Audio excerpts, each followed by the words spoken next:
হয় নতুন সমষ্টি ৰঙানদী সমষ্টি এই সমষ্টিটোৰ আজি সমষ্টি সমিতিৰ মুখ্য কাৰ্যালয়টো আজি ইয়াত আনুষ্ঠানিকভাৱে উদ্বোধন কৰিলে আমাৰ তুৰণ বৰা ডাঙৰীয়া কেন্দ্ৰীয় সাধাৰণ সম্পাদক উদ্বোধন কৰিলে আজিৰ পৰা ইয়াতে আমাৰ মানে কাম কাজ ইয়াৰ পৰাই হৈছে লোকসভা নিৰ্বাচন লোকসভা নিৰ্বাচনত আমি মিত্ৰ দলৰ প্ৰাৰ্থী প্ৰণৱ বৰা ডাঙৰীয়াক ইয়াত প্ৰাৰ্থী হিচাপে প্ৰক্ষেপ কৰিছে ইতিমধ্যে জিকা নিৰ্বাচন চলিছে আৰু তেখেতে ইয়াৰ পৰা কিন্তু লোকসভা সমষ্টিৰ বিপুল সংখ্যক লাভ কৰি লোকসভালৈ নিৰ্বাচন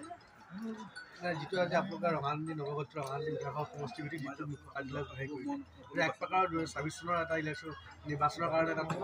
ইলেকশ্যনক আগত আহি পেলাই বুলি এটা মুখ্য কাৰ্যালয় লাগে